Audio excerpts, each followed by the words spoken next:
लवलीना पर भी चर्चा करना बेहद जरूरी है। टोक्यो ओलंपिक में भारत ने दूसरा मेडल पक्का कर लिया है लवलीना की बदौलत। जी हां, बॉक्सिंग में लवलीना ने शानदार जीत हासिल कर सेमीफाइनल में अपनी जगह पक्की कर ली है। 69 किलोग्राम कैटेगरी में लवलीना का सामना ताइवान के नींग चेन से था, और जिसे लवलीना ने 4-1 से करारी शिकस्त दी है। और ये उस दौरान का जो गोल्डन लम्हा है, उस दौरान का देख भी रहे हैं आप। 23 साल की लवलीना ने अपना ओलंपिक डेब्यू किया है, और पहले ही ओलंपिक में लवलीना ने अपने नाम ब्रॉन्ज मेडल पक्का कर लिया है। लवलीना का अगला मुकाबला 4 अगस्त को होगा, और लवलीना के सामने होंगी 2019 की वर्ल्ड चैंपियन तुर्की की एना। ओलंपिक में मेडल हासिल करने वाली लवलीना तीसरी भारतीय मुक्केबाज हैं। विजेंद्र सिंह ने 2008 के बीजिंग ओलंपिक में मेडल अपने नाम किया था, और वहीं मैरी कॉम ने 2012 लंदन गेम्स में ब्रॉन्ज मेडल जीता था। और अब इस लिस्ट में लवलीना का नाम जुड़ गया है। और ये देखिए, ये ऐतिहासिक पल, और रिंग में जब उतरी और उन्होंने जब पंच मारे,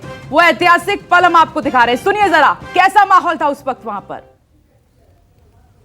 चलिए वो मैं दिखाऊंगी थोड़ी देर में आपको, लेकिन सीधे अब क्योंकि बॉक्सिंग कोच हमारे साथ मौजूद हैं, हेमलता गुप्ता जी।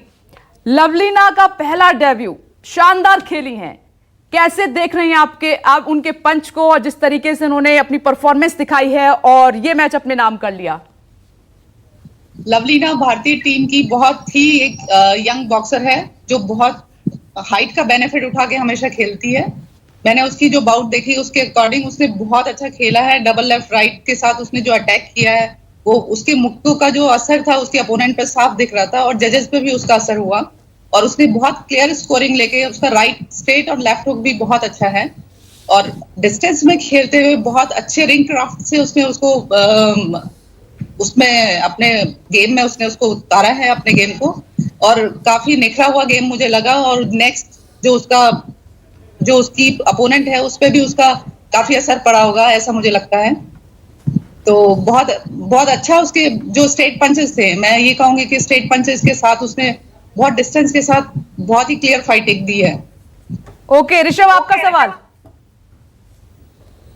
मैं तो कहूँगा आज आपसे कुछ ही देर पहले मेरी बात हुई खुद लवलीना से, जो कि टोक्यो से मीडिया के साथ में इंटरेक्ट कर रही थी, और मैंने उनसे सवाल पूछा था कि क्योंकि कई बार ऐसा होता है, बॉक्सर्स देखते हैं कि अगर मैं क्वार्टर फाइनल खेल रही हूँ, यहाँ से अगर मैं जीत जाती हूँ तो मेडल जीत जाएंगी, और फिर उसके बाद में एक प्रेशर आपका ईज आउट हो जाता है। तो क्या आपको अब लगता है कि अब जब आपका ब्रॉन्ज मेडल कंफर्म हो गया है, तो क्या अब आप और ज़्यादा फेयरलेस होकर खेलेंगे? तो वो कह रही थी कि हाँ बिल्कुल, मुझे लगता है कि मैं गोल्ड मेडल के लिए जा सकती हूँ। और वो आइडलाइज करती हैं मोहम्मद अली और मैरी कॉम को, तो उनका जो खेलने का ढंग है वो काफ़ी हद तक वैसा ही है। एक मेरा सवाल है यहाँ पर आप सभी से, जिस तरह से आज लवलीना ने खेल दिखाया, आज पता चला कि उन्हें कोविड भी हुआ था पिछले दिनों, और उनकी ट्रेनिंग पे बहुत उससे असर आया था। क्या हम कह सकते हैं कि अगर ये कोविड जैसी सिचुएशन नहीं हुई होती लुथरा जी, तो शायद हम कह सकते हैं कि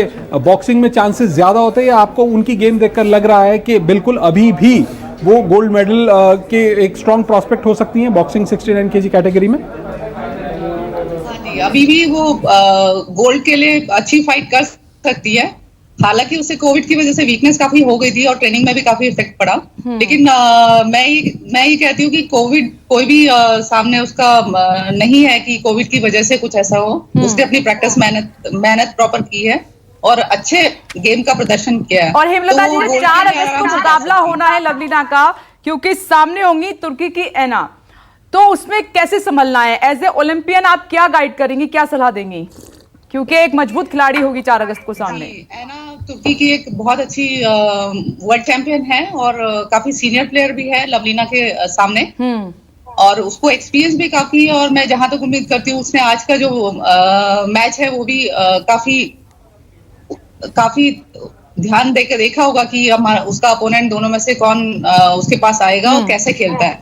तो मैं ये कहती हूँ कि लवलीना को एक संभल कर उस टाइम खेलना होगा, और ना कि केवल एग्रेसिव अटैक करना है और स्कोर लेना है, बल्कि अगले की टेक्निक समझ के तरीके से उसको खेलना होगा उस दिन, अपनी बाउट जीतने के लिए। लुथरा सर, एक इंपॉर्टेंट सवाल मेरा ये है, इसी से जुड़ा हुआ बॉक्सिंग से। 2008 में बीजिंग में आपने देखा कि विजेंद्र जीते, हम इसमें ब्रॉन्ज भी ला चुके हैं, सिल्वर भी ला चुके हैं, तो अब लवलीना से 2021 में उम्मीद कर रहे हैं कि हम इसमें इस बार गोल्ड ले आए, रंग बदल जाए, इस बार गोल्ड आ जाए। देखिए, आपने 2008 की बात की, मुझे याद है कि उस टाइम पे अनएक्सपेक्टेड आया था।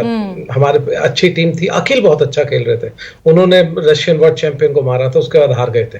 तो देखिए, ये बॉक्सिंग है, और बॉक्सिंग की जो स्कोरिंग है ना, बहुत ही छुपी स्कोरिंग है। हेमलता जी ज्यादा अच्छे से जानती है, आजकल पता ही नहीं चलता कौन जीत रहा है कौन हारा है। हमें तो इंचियोन में याद है, मैं और बेदी साहब बैठे हुए थे, सरिता देवी पूरा जीत के चली गई और उनको हरा दिया, उनका हाथ किसी और का खड़ा कर दिया। तो ये बहुत, मुझे तो हमेशा लगता है कल मैरी कॉम का मुकाबला भी सामने है सर, कल हम देख रहे थे। मैरी कॉम, देखिए मैं उसी पर आ रहा था। मैरी कॉम 2012 में आई, 2012 से पहले वो अपना पूरा खेल गई थी, 2012 में तो खत्म थी।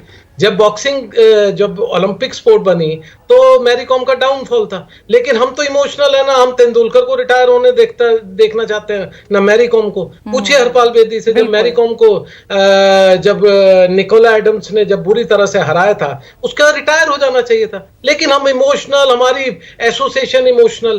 तो जो आपने क्वेश्चन मुझसे पूछा, क्या ये गोल्ड ला सकती है, इस बार ना भी लाए अगली बार ला सकती है, क्योंकि you are investing in a future. आप किसी यंग प्लेयर को इन्वेस्ट कर रहे हैं। आपने मैरी कॉम को उसके बाद 2012 के बाद एक बार तो आपने रियो में वेस्ट कर दिया। क्यों? क्योंकि पिंकी जांगरा को नहीं आप जाने देना चाहते थे, फेडरेशन जोर लगाती थी। अब इस बार फिर उनको निखत के जीत की बात कर रहे हैं लुत्फा सराज, और यहाँ पर हेमलता जी कुछ कहना चाह रही हैं आपकी बात पर। बोलिए हेमलता जी। मैं जिस हिसाब से मैरी कॉम को जानती हूँ और जितना वो हार्ड वर्कर है, उसमें एज से आप ये करिए कि हमने वेस्ट नहीं किया। वो उस बंदे को एक्सपीरियंस है, और वो एक्सपीरियंस से अच्छा रिजल्ट दे सकती है। 42 में फिर जाएंगे वो, दैट मीन 42 में फिर जाएंगे। बॉक्सिंग में केवल 40 तक वो पार्टिसिपेट कर सकती है। मैंने क्या बोला, देखिए हेमलता जी, आई कैन अंडरस्टैंड। देखिए मेरा पर्सपेक्टिव। चलिए आज जीत की बात करते हैं, आज जीत की बात करते हैं। बेदी सर मैं आ रही हूँ, लेकिन लवलीना ने जीत के बाद कुछ कहा है, वो सुन लेते हैं, सुनिए। प्रेशर, मैंने इतना प्रेशर मतलब नहीं लिया था। हाँ, प्रेशर तो था ही कि मेडल का, लेकिन मैंने सोचा कि प्रेशर लेने से और भी ज्यादा मतलब अच्छा नहीं खेल पाते, तो मैंने प्रेशर फ्री खेलने की कोशिश किया। जितना हो सके मैं खुद को मतलब फ्री होके ही खेली भी, और मतलब मैं वही सोच रही थी कि मुझे फ्री होके ही खेलना है, स्ट्रेस नहीं लेना है। पूरा इंडिया मेरे लिए प्रे कर रहा है, मुझे पता है। तो मुझे खुद को विश्वास रखना है, और मुझे बस अपना 100% देना है। मैं इतना ही सर, मैंने इतना प्रेशर मतलब नहीं लिया था। हाँ, प्रेशर तो था ही कि मेडल का, लेकिन मैंने सोचा कि प्रेशर लेने से और भी ज्यादा मतलब अच्छा नहीं खेल पाते, तो मैंने प्रेशर फ्री खेलने की कोशिश किया। जितना हो सके मैं खुद को मतलब फ्री होके ही खेली भी, और मतलब मैं वही सोच रही थी कि मुझे फ्री होके ही खेलना है, स्ट्रेस नहीं लेना है। पूरा इंडिया मेरे लिए प्रे कर रहा है, मुझे पता है। तो मुझे खुद को विश्वास रखना है, और मुझे बस अपना 100% देना है। मैं इतना ही सोचा था। देखिए लवलीना को आप सुन रहे थे, ये उन्होंने कहा कि मैंने दबाव नहीं लिया, मैंने कोई प्रेशर में खेल नहीं खेला, और यही वजह रही कि लवलीना अपना गेम जीत गई। उन्होंने शानदार तरीके से खेला। तो तमाम खिलाड़ी, बेदी सर भी स्टार्टिंग से कह रहे थे कि दबाव नहीं लेना है, प्रेशर नहीं ले रहा है। अगर प्रेशर को दूर करके खिलाड़ी वहां पर खेलेंगे ओलंपिक टोक्यो में, तो वो जीत सकते हैं। ये बहुत बड़ी बात है। और अब नमस्कार, मैं हूं मानक गुप्ता। अगर आपको हमारा ये वीडियो पसंद आया हो तो इसे लाइक और शेयर जरूर करें, और हाँ, हमें सब्सक्राइब और फॉलो करना ना भूलें, ताकि आप देश और दुनिया की कोई खबर मिस ना करें। तो जुड़े रहिए हमारे साथ और देखते रहिए न्यूज़ 24।